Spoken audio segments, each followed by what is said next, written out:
And now I have a very, very important person, a very important speaker with me. I have Chase Hughes, who is going to tell us a lot more about persuasion. You know that in presentations, we talk about persuasion and we talk about that there is a whole debate around whether it's a persuasion or manipulation, or at least this is what we've been hearing for the past few months.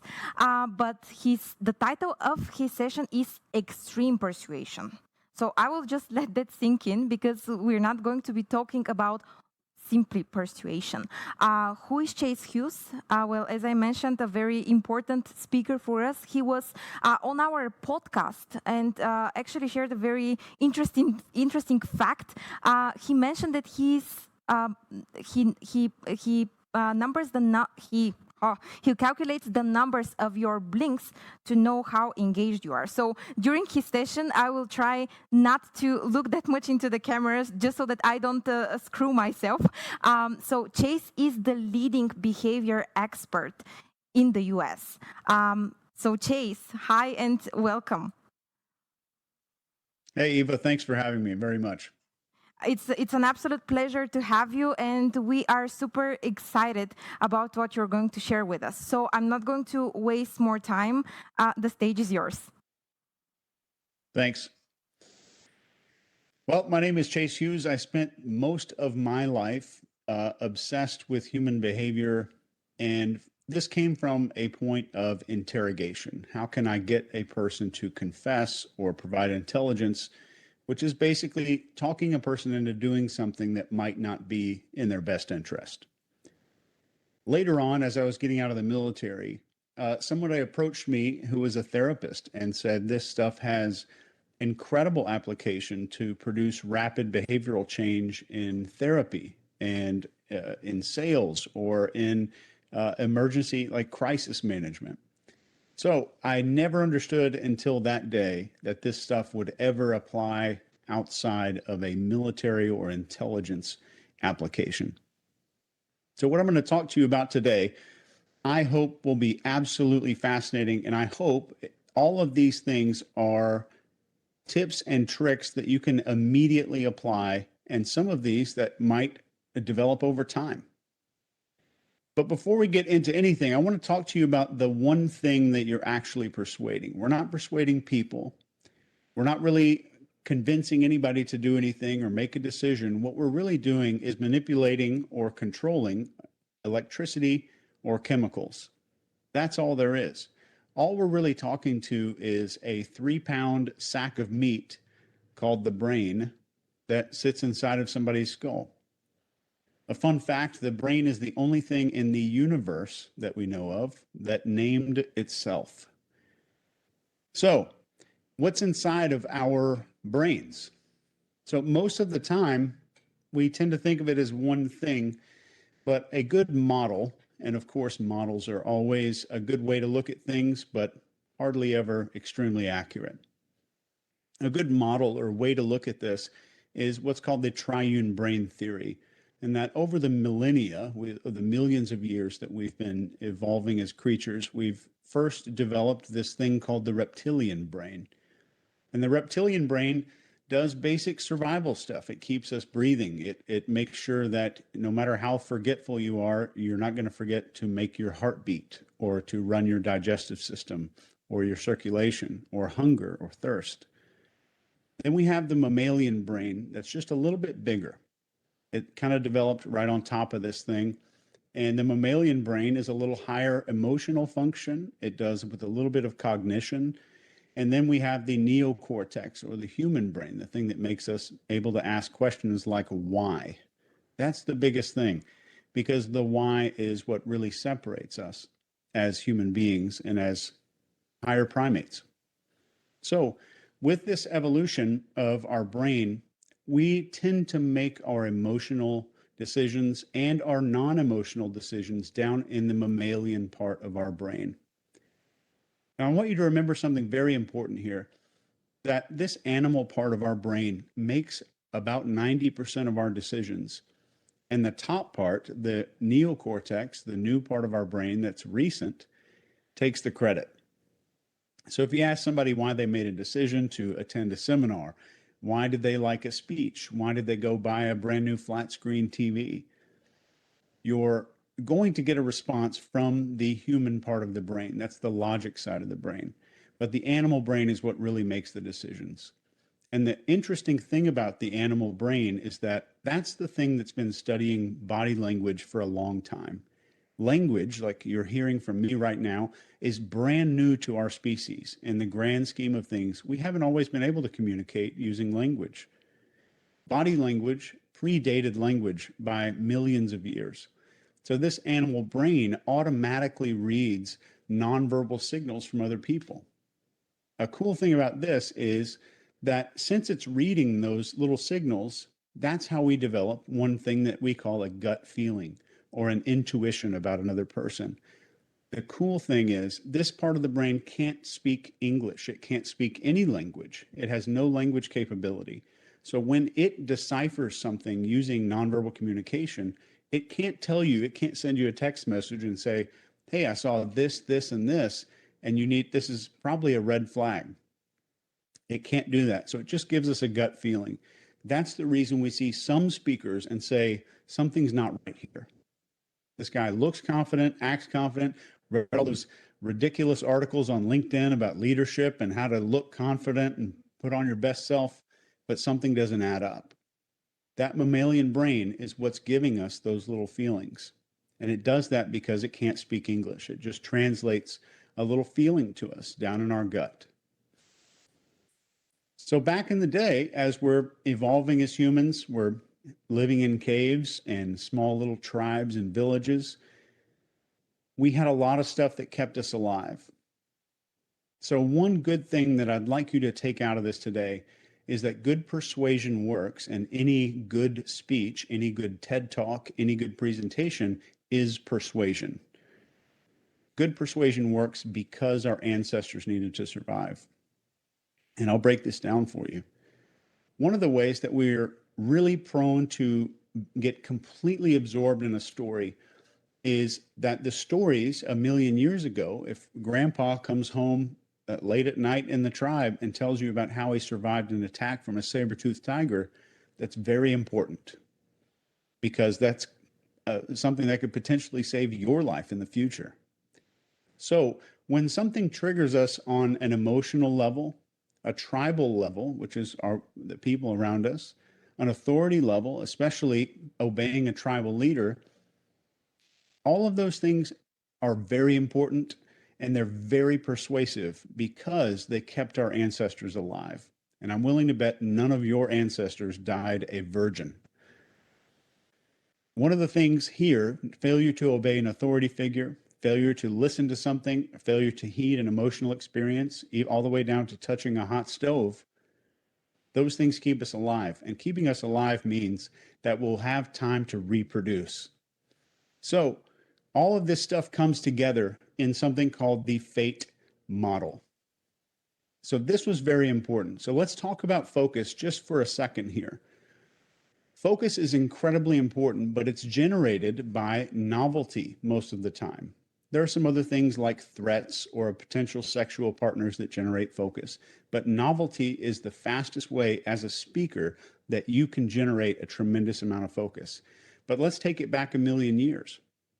If you're living in one of those little villages, that's the time you're walking past the same tree or the same bush every day, and one day you're walking past that bush and a stick breaks behind the bush. That generates 100% of your focus because you've expected something to happen and that thing didn't happen. So the script that you had in your mind was broken. That's an instantaneous focus generator, is novelty. Authority's next.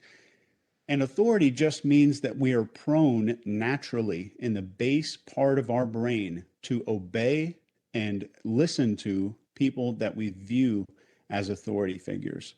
And two tips I can give you for your speaking today is number one, never move faster than you could if you were underwater. Our mammalian brain tends to view rapid body movement as a fear response or as a potential fear response. So the slower your body movements can be, and I know there are some exceptions on stage, But as a general rule, we tend to see slow, controlled, relaxed movements as authority. Second, I would always use the words very carefully that you're choosing. So if you are on stage, the more that you can connect with the audience and use emotional words that drive the person's focus, the more likely you are to be seen as an authority figure. The next one is tribe here. Tribe is very important. If we did not go along with what everyone else in our tribe was doing, we could be outcast. We could be the ones that are seen as deviant. We get kicked out of the tribe at the lowest level. At the highest level, we might get sentenced to death or we might get killed by one of the tribe members. Both of those prevent our DNA from existing in the future. And finally, emotion. Anytime we form any memory, anytime we make a decision, that's based in emotion.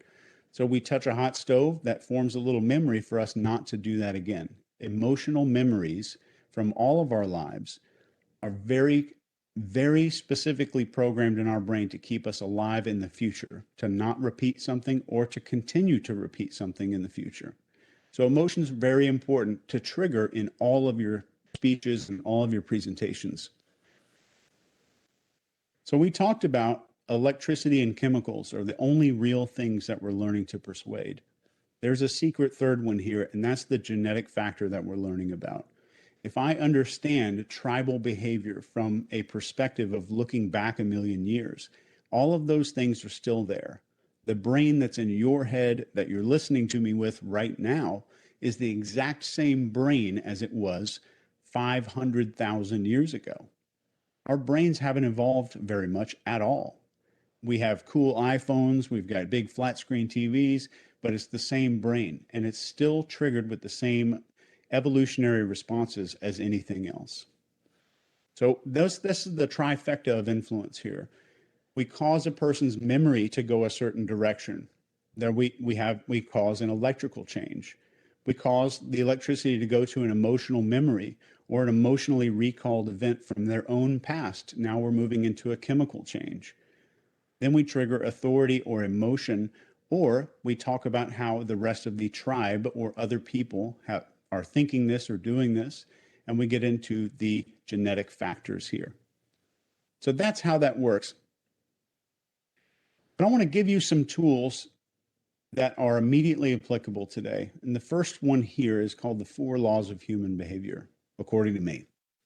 The first one is that every human being is suffering and insecure. This is a universal thing. The better you get at reading people and understanding human behavior, the more you're going to see this in your everyday life. The second one is every human is wearing a mask. No matter who you speak to, no matter how confident they look, we all have a mask that we wear in front of other people. Some wear a very thin mask and some are very thick, but we all have a persona or a projection that we project to the outside world. Number 4 is every human pretends not to wear a mask. This is especially important to understand that it's important for us to function as a society, to understand that we're all doing this, but it's not something we socially talk about all the time.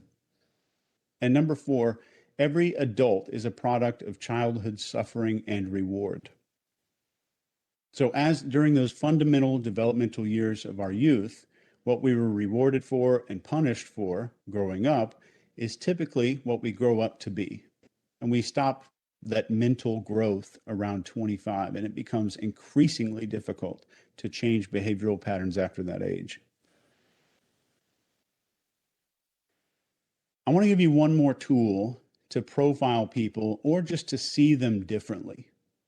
And these are called the 4 lenses. And there's 4 different ways that I think people, or let's call them levels, you can look at another person. The first one is broken. And I want you to take an example of someone cutting you off on the freeway or somebody just pissing you off in general. The first one is to view a person as being broken. This typically carries with it an emotional response. Somebody's getting really angry, really wants to level the scales and just reorganize the hierarchy of what's going on. They're really upset. They call the other person names. They're viewing the other person as broken. The second one is viewing them as different. So they view them as different. So they still have the emotional response. They still get angry. They don't try to do anything to correct the scales and make the status or hierarchy level. They still view the other person as broken, different. So they make no real effort to level the playing field. And number 3 is facts. If you view anything as an unchangeable fact, there's no desire to change it. Now, if you think about the last time you felt angry or pissed off, that carried with it a very secret desire to change something. So none of us ever get mad at the weather or a hurricane or a tropical storm. We might get mad at the effects of it, but the thing that's happening that we view as a fact, we don't get angry about. So this is a little bit higher on the scale. So we're up to level 3 here, viewing other people as facts. They're just unchangeable facts, and that's not a big deal. And at the higher level, if you're a behavioral profiler or an interrogator or a behavioral expert, hopefully most of the time for me, is being able to see people as reasons. And that's what we're seeing here on this slide.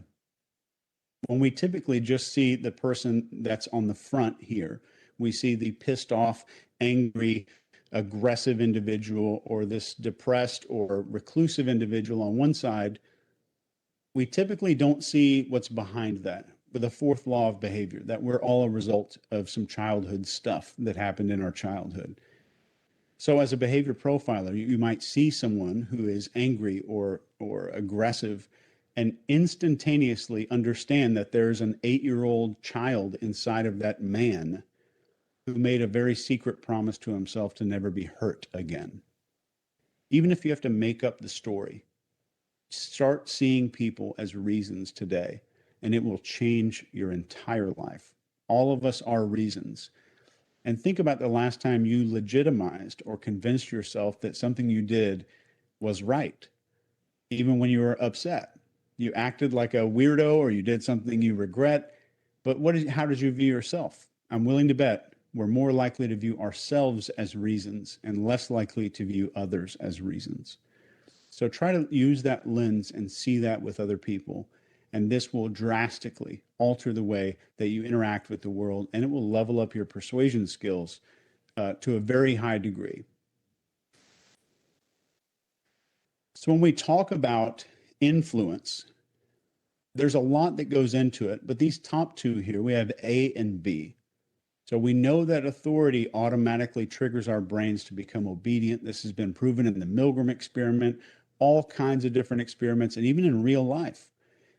In the 1970s, there was a fire in a department store in England called Woolworths, and most of the people got out safe. It was during the daytime, and around 19 people died in the fire, and they were all using the restaurant. They were all eating in the restaurant, which was just as close to the exit as any other part of the store. And the reason they all died, they figured out later, the fire inspector did, is that they waited to pay their bill. And that caused their death.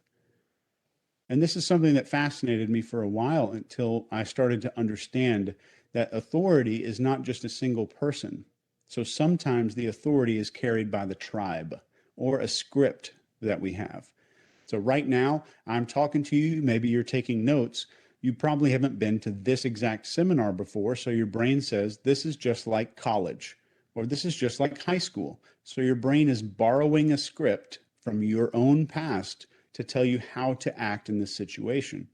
For instance, in the restaurant in Woolworths, there's a script for us for going to a restaurant. We go into the restaurant, we sit down, we order the meal, we pay for the meal, and then we leave. So that script had been broken. And that causes a tremendous amount of focus and a focus on tribe and authority. So we had all of those 4 factors of influence, the fate model, happening at one time. And we know that novelty also generates focus. So these lower 6 here that are on this chart are the 6 things you need to influence another human being. And that's it.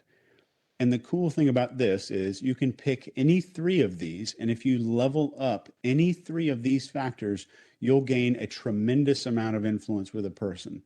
If you gain 4 or more, you can that's the point where you can get the confessions to crimes. You can get the intelligence out of another human being in an interrogation room. So we need the focus. We know how to generate focus now. We need connection with the other person. We need a feeling of excitement and or expectancy. So I interchangeably use excitement and expectancy. This typically happens towards the end of an interaction. We need compliance to the other person. We need openness and suggestibility. And we say some people are suggestible and some aren't. And that's false. I've hit the 30,000 hour mark studying this stuff a long time ago. And suggestibility is very fluid and changes based on environment factors, what other people around are doing, whether or not you're in a brand new environment where your brain doesn't have any scripts that can borrow from, the suggestibility goes way up. So we know novelty tells the brain that this is different and this doesn't fit a script. Novelty also increases the likelihood that someone's going to be high suggestible or higher than normal levels of suggestibility and openness because they're receptive to new information coming in. So the girl on the right here in this photograph, I named her Amy. I have no idea what her name is. But I want you to think of Amy every time that you're understanding how should I build this presentation to leverage who's going to be in the audience. I want you to imagine Amy sitting in the audience because it's the exact same brain. They might have a Louis Vuitton handbag and an iPhone 35 or a giant iPad with them, but I guarantee you it's the same brain that Amy has. So we need those things. We need to understand that focus, authority, tribe, and emotion really govern whether or not we're going to be influenced by a particular speech or a particular topic. And those are very important. So the connection part is how connected we feel to the other person. And what I mean by suggestibility, the definition of this would be the likelihood that a person will accept and act on a new piece of information that's presented to them. I'm also a clinical hypnotherapist by certification, but the true meaning here of suggestibility is situational suggestibility. I want you to think of suggestibility in terms of situation. You can manufacture suggestibility. Because if I'm a psychotherapist, if I'm working with a patient who has major depression or an eating problem, or I'm on stage not trying to sell a whole bunch of stuff that people don't need, but I'm trying to convince people to change their life, to raise their level of discipline, or to set goals a different way, I need to be persuasive and I need them to be suggestible, especially if I'm trying to help another person. So think about this in terms of helping and think of persuasion as a tool. A kitchen knife is a very good tool, but it could also be used as a weapon, or it can make a really good salad. So the intention behind the technique is what makes it bad or good. When I talk about openness, the one thing I'd like you to take away from this is that talking negatively about a human trait makes the person less likely to exhibit that trait. Speaking negatively about a trait makes them less likely to exhibit that trait. So if I have a crowd in front of me and I'm speaking to them, if I want the crowd to level up their degree of openness, what would I talk about? One of the things that I typically talk about is how closed off most people are. They're afraid to share who they really are. They put on a face, especially in business meetings and face-to-face interactions. We get on a Zoom call. I have to sit a certain way. I'm not really behaving like myself. So the more we can open that and bring something that we normally keep in the dark, we're going to drag it out into the sunlight. That's where we're going to lower the degree that people will be closed off and increase their openness. And I want you to view compliance as a wedge. From the very beginning of your presentation, you can gain a tiny bit of compliance by doing a show of hands. Who has done XYZ? And stick your hand up in the air. You don't need to tell them to raise their hand because they're going to copy you. And that's your first step to gaining automatic compliance from the audience. Typically, if you want to gain a lot of compliance, your first question when you're sticking your hand up in the air and asking them the question should be one that almost everyone will say yes to. So at the end of this, I want to leave you with a technique here that I use as a speaker to measure the amount of interest and focus in the room. The human eye is where we spend most of our time looking in conversations, even as a speaker. When you're looking around the room, you're looking at eyes most of the time, I would wager. And the human eye can also give us some really good data. The average amount of blinks per minute, so this is called blink rate, a little science nerd name for it, is around 12 to 15 times per minute of blinking. But when we go really high on stress, we're stressed out or disinterested, the blink rate goes up. The more focused and relaxed we are, blink rate goes down. So on one hand, when stress is high, blink rate can be up to around 70 blinks per minute. And when we're super interested in something, like when I watched the movie Interstellar, which is one of my favorites, my blink rate was probably around a 4 the whole time. How easy would it be from across a crowded airport for you to spot fast or slow blinking? We can do this from 20 meters away from somebody. So when you start a conversation, look, is the blink rate fast or slow? But most importantly, is it speeding up or slowing down? So as a speaker, I will look around the room and kind of feel an average. You do not need to count how often people are blinking. But if you see it start speeding up, it's time to either step across the other side of the stage, to change your tone, change the slide on your presentation, or it's time to do something to make them stand up, do something interactive to regain that focus, because high blink rates as a speaker, you're losing focus. So the moment, if you're doing these practice presentations with anybody, even on Zoom here, you can see the blink rate of everyone there in the room.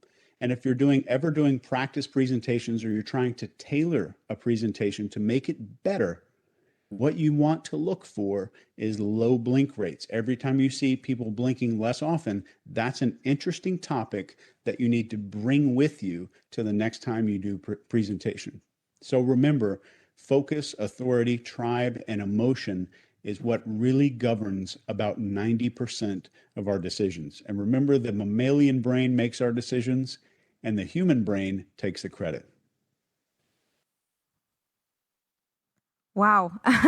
Thank you, Chase. It's always so great to listen to you. Maybe something that I didn't mention at the beginning. Right behind me, I've put strategically two of Chase's books. Both of them are fantastic. We've had them for quite some time. So definitely, if you're interested in this topic, definitely go ahead and read those. A question maybe that I think would be interesting to our audience while we're waiting for more questions to come up here in the Q&A section is a lot of people are, how they have this stage fright. So why do we have that stage fright, and how can we overcome it? That's a brilliant question. So if we go back to that fate model of focus, authority, tribe, and emotion, that one moment of standing up on a stage puts you in front of the entire tribe. If the tribe outcasts you, you can't have sex. We can't reproduce. And that's absolutely not what's going to happen. But the same part of your brain that a million years ago was scared of saber-toothed tigers is turning on at that moment. So understanding how stage fright occurs, you need to understand that there's no saber-toothed tigers, but your brain's trying to protect you from tigers. Your brain's trying to protect you from everyone in the room throwing rocks at you. From a science and a pharmacological standpoint, the best thing I've ever seen to cure stage fright or to stop somebody from being nervous in an interrogation room is a beta blocker, which you would need to obviously speak to a doctor to get. It's a prescription medication. But the more you're able to understand that there are no tigers, and you understand that at the end of it, nothing's going to happen to you. You're going to be just fine. I heard a story once about a guy who survived a tornado, and he was on a boat, and the tornado whipped his boat around, flipped his boat over. And when it was all over, he said, I would have enjoyed that a whole lot more if I knew I wasn't going to die, if I knew I was going to make it through. So remind yourself of that. There's no vaccine, there's no inoculation for stage fright, but understand how the brain works. And the more you're able to understand that there's just a little voice in there trying to protect you from tigers, the more you'll be able to get a grip on the steering wheel of that part of your brain. I have to admit that because I've heard you answering this question before, and that's the reason why I asked it, because I don't think a lot of people here in the audience maybe have heard it. But to me, this has been a total game changer, because when I started presenting a while ago, I was always scared. And when I got that realization and I knew why that was happening, suddenly it became actually much easier. So apart from what we were actually talking today, from the sessions that people heard already in the delivery track, I think that's also a very nice addition to what you can do in order to deliver a much better presentation and not be afraid of when you have to go and present in front of people. So that blink rate, and again, that was something that really impressed me that you said during our podcast, from our podcast in the world of presentations. What do you do though when you have a big audience and that audience is online? So when you have a huge Zoom meeting with a lot of people, how can you control that blink rate? There's a few things that I do. The first one, you may not have access to this, and I'll give you an alternative. But the first thing that I do is to have an assistant, and they log into the same meeting, and they bring a few individual people up that are just kind of a sampling of who's in the room. So instead of tracking the blink rate of every single person, just like I would on the stage, I'm just looking at that front row, maybe the second or third row of people that are sitting there.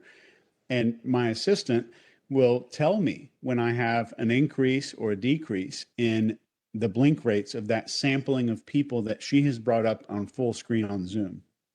An alternative to this is to sign into the Zoom meeting that you're delivering in with another account and have that up on an iPad or something similar, sitting up somewhere near your camera where you can see just 3 or 4 people, and you can change, especially in Zoom and I think every other app, how many people will fit on a screen. So instead of having 90 people filling up an entire gigantic screen, you've just got 5 or 6 people, and you get a really good measurement of what the average person is probably experiencing in the meeting.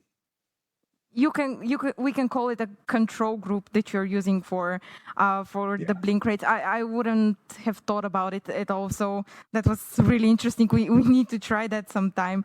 Another question that came in a situation with violent communication at the workplace, how to reverse the dialogue and calm down the opponents effectively and efficiently?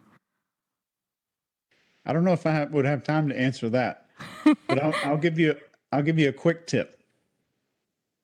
I would always adjust if you're dealing one-on-one or in a group. I'm just saying, if you're in person, I would adjust to where you're not 180 degrees from the person. This face-to-face is never the way you want to address conflict. You want to open up. So if it's 2 people facing each other, you want to open up as much as you can to almost face the same direction.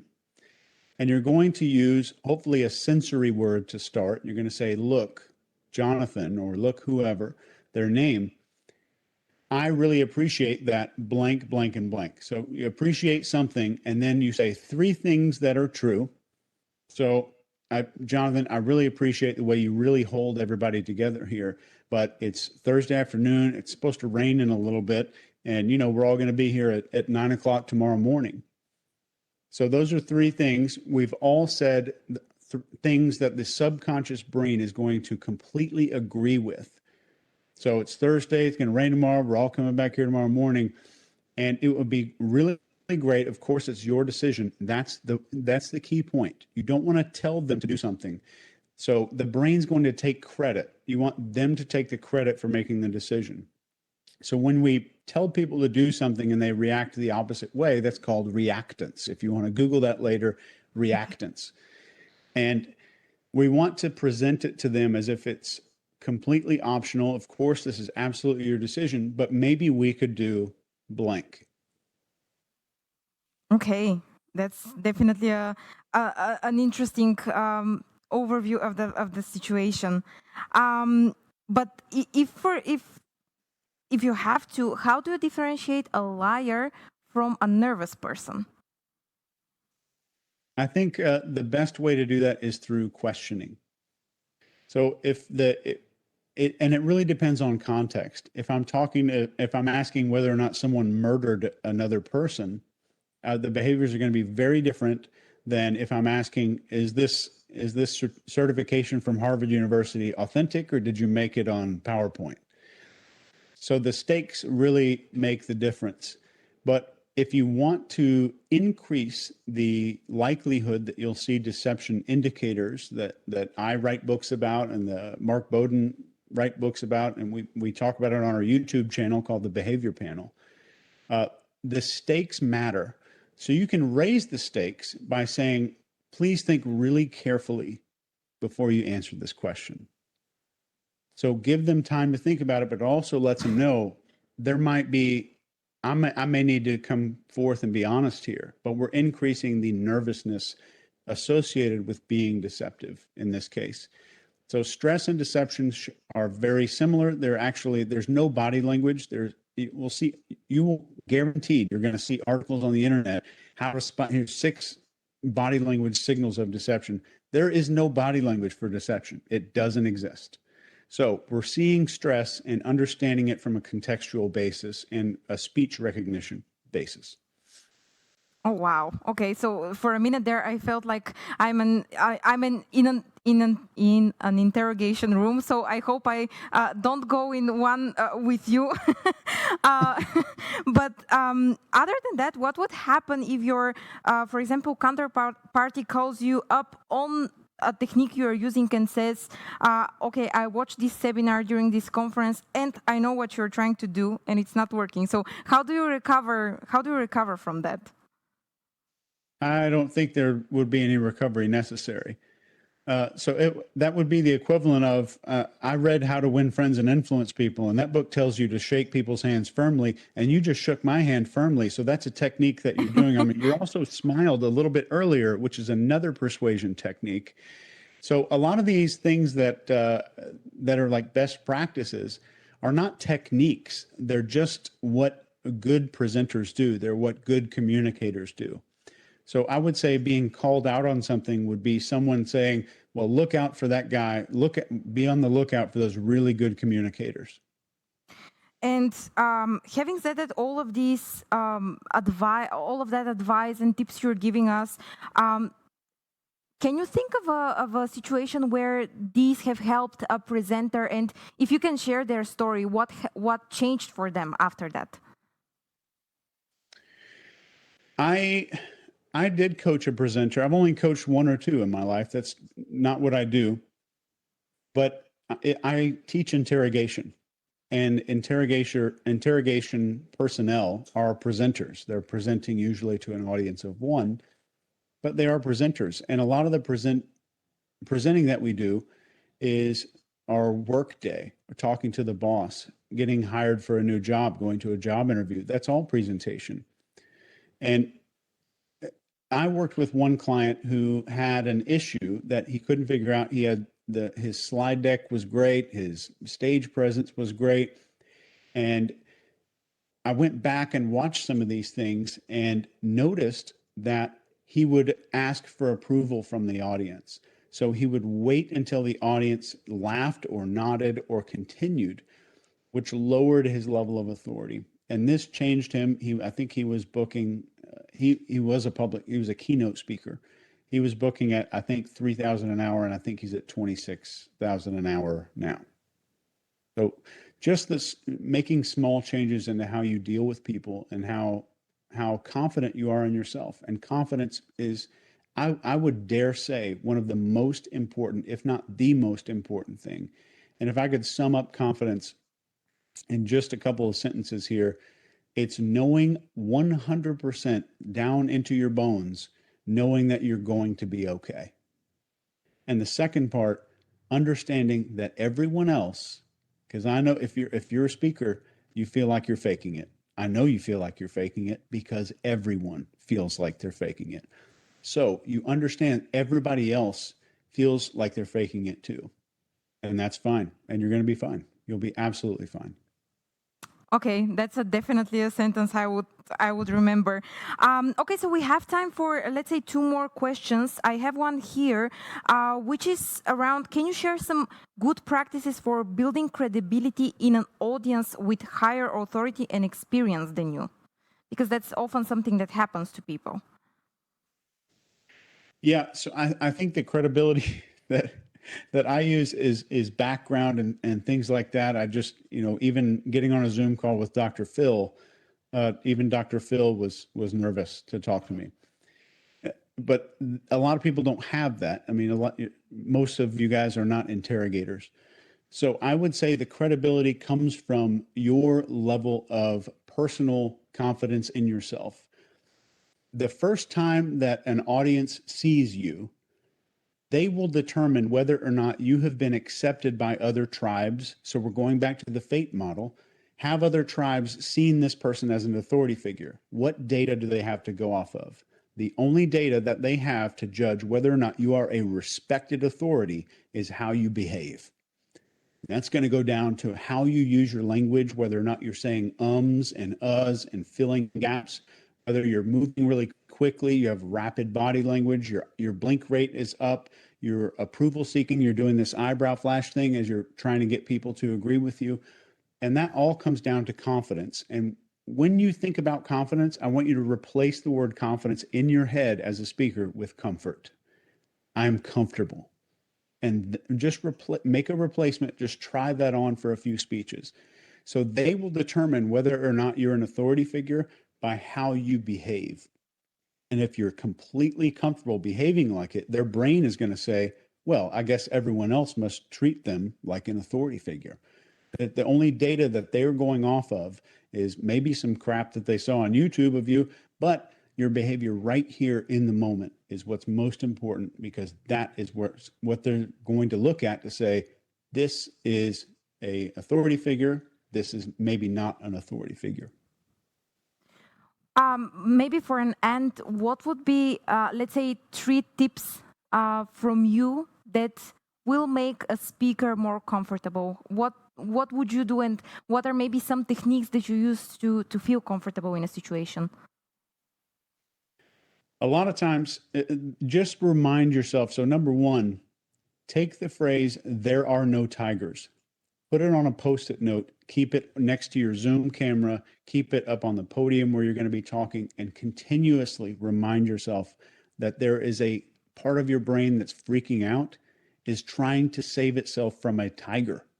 And you're in a hotel conference room, or there's not any tigers there. We've got to remember that. Number two, if there's a chance, rehearse everything in your head ahead of time 100 times. Not just think positively. I want you to rehearse every detail of everything going well, because what we rehearse will be our results.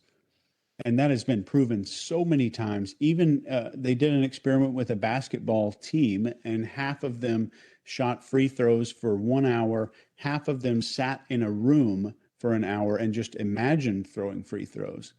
The people who imagined it all came out, and then they had a contest. The people who sat in the room scored more often. And they scored more often because in their head, they didn't miss any shots. They made 100% of those shots. So they're training just sitting there instead of physical training. They know how to do a free throw. That rehearsal became the results. So just remember that phrase, rehearsal makes results.